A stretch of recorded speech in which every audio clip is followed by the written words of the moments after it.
I honestly don't think a lot of people remember this photo right here from Netanyahu's speech at the United Nations in 2024. But this image is not aging well. And he wasn't joking. And maybe you haven't heard, but Jared Kushner was in Israel on the day after their Sabbath for the first day of Sukkot, or the Feast of Tabernacles, in order to negotiate along with President Trump, while President Trump was still here in the United States, on behalf of President Trump, and really quite possibly the world, with Prime Minister Netanyahu, in order to make a peace plan with Hamas. Let's take a listen to this audio. This took 3,000 years to get to this point. Can you believe it? And it's going to hold up, too. It's going to hold up. I don't think there's anything going to get me in heaven. Okay, I really don't. I think I'm not maybe heaven bound. I may be in heaven right now as we fly in Air Force One. I'm not sure I'm going to be able to make heaven. And maybe you didn't know this, but last week, President Trump is on record saying multiple times that let's not just call it peace in the Middle East. Let's call it eternal peace in the Middle East.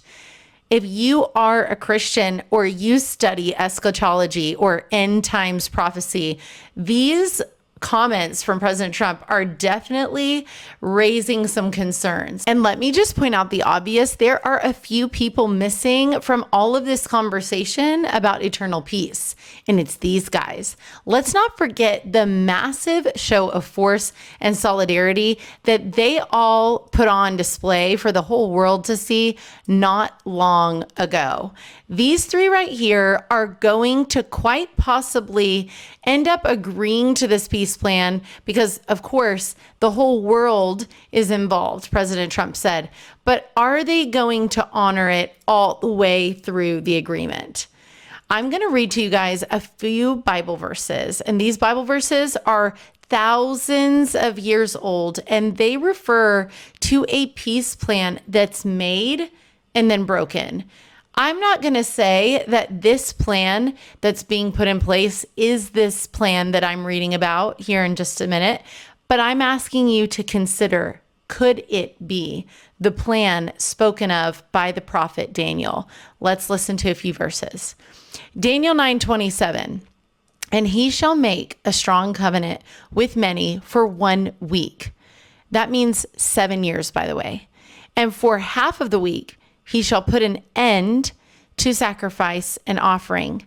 And on the wing of abominations shall come one who makes desolate, until the decreed end is poured out on the desolator. Okay, that obviously refers to sacrifices that have been reinstituted. For that to happen, there most likely needs to be a third temple. And that's why you'll hear Christians talk about this third temple that they believe needs to be built in order for Jesus to come back, because Daniel prophesied that the sacrifices which would be made at a temple are put to a stop. Now, there's been lots of talk that President Trump is going to be the guy who makes a third temple possible. There's even a coin with his face on it, a shekel.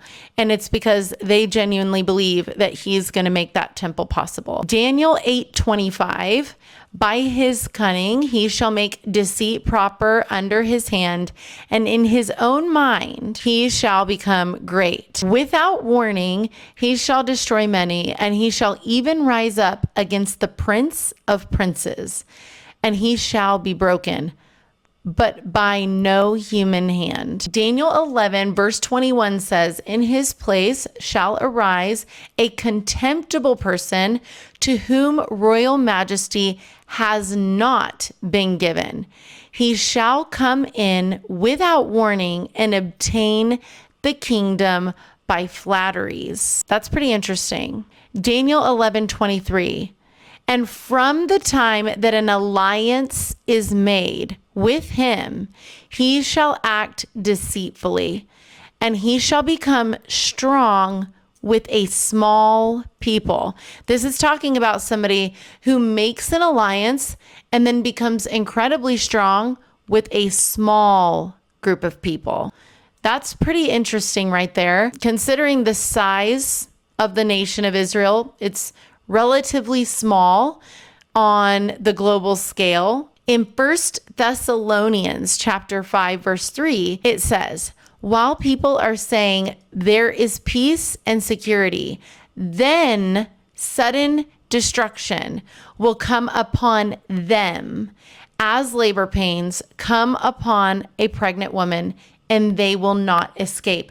This is a famous Bible verse, and this is something that really does concern the Christian community globally, because right now we have leader after leader saying peace and safety regarding this specific conflict between Gaza and Israel, or Palestine and Israel, however you want to call it. This is a really clear, vivid portrayal that while everyone is saying peace and security or peace and safety, sudden destruction comes upon them, the people saying it. Now in Revelation chapter 6, verse 1, it says, now I watched when the Lamb opened one of the seven seals, and I heard one of the four living creatures say with a voice like thunder, come.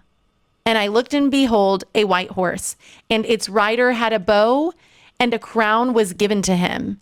And he came out conquering and to conquer. What do you guys think about this peace plan? Are you guys seeing the earmarks of what Daniel spoke about? Is it just me that's concerned about this? Let me know in the comments.